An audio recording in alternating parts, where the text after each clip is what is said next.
Tun daga ranar Alhamis ne dai 29 ga wannan wata mai martaba Mayana Ahmadu Rufai tare da magajin garin na Garagumsa na Allah Abubakar suka fara wani rangadi a wasu garurukan da ke a cikin da'irar ta Garagumsa ciki har da Aduwa da Merere da Gidan Daɗi da garin Saje. A yayin wannan rangadin shugabannin sun gana da al'umma inda suka jaddada muhimmancin zaman lafiya da haɗin kai a tsakanin jama'a. Sun kuma yi kira ga al'umma da su kasance masu sa ido tare da sanar da jami'an tsaro duk wani abu da suka lura da shi da kan iya kawo barazana ga zaman lafiya musamman ma a yankin. Hakan kuma rangadin ya hada da wayar da kan jama'a kan muhimmancin bayar da gudunmawa ga gidauniyar ceton ƙasa. Wato Fonde Solidarité pour la Sauvegarde de la Patrie domin tallafawa ƙoƙarin tabbatar da tsaro da bunƙasa ci gaban ƙasa.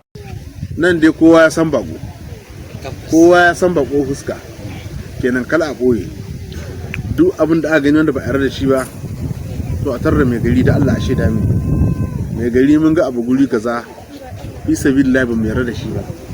Mai gari yana da ikon ya je ya bincike wannan mutumin kai wani lahiya me ka zo yi nan gurin munan tsari gare mu kun ga ko da mutumin nan azzalimi ne in ya ji an tuhume shi watakila zai bar wannan gurin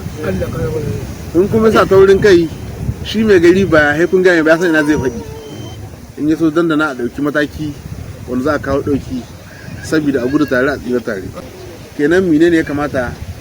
mu gamu mu dunkule guri ɗaya ba masu wannan magabata da Allah ya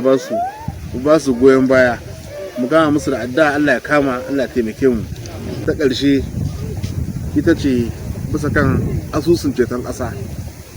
wanda kowa yana ji in baka ji ga radio kana gani a tsallaka kuna kallo kowane gari irin gudunmuwar da yake badawa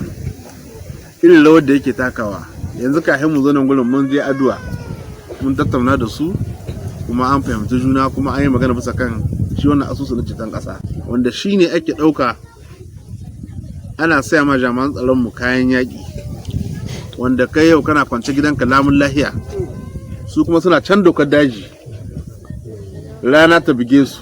ruwa ya bige su sanyi ya bige su ba don komai ba saboda su ba da kariya ga al'umma saboda ka azzalimi ya shigo ya zalunci kenan wannan abu ne wanda ya kamata fi sabilillahi mu jinjina masu janan namu ubangiji Allah ya saka musu da alheri kenan wannan taimako da ake bada kuna jin labari kowane gari wani garin ya bada miliyan 2 wani garin ya bada miliyan 5 wani garin ya bada 10 to kowa daidai rawar shi yake yi ba a ce a ran da wance yi ni ba hina yi ba shi yau in kai addu'a ma ka kawo gudunmuwarka ka sa hannunka aljihu ka bada ka kawo gudunmuwarka shi dai abin da ake so bamu da gurin da ya wuce kasar mu ta zama lahiya bamu da gurin da ya wuce kasar mu Niger bamu da wata kasar ta wuce wannan Niger din wajen tsaro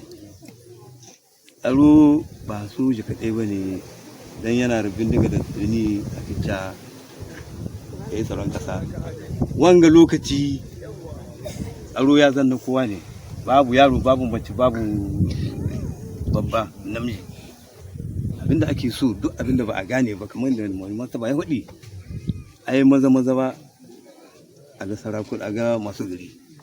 masu gari ba za su tsaya su kyale ba sun san inda za su kai su ma kukan nasu akwai sarki akwai prefe akwai ni ade akwai gendarmerie akwai police su ne za su hukunci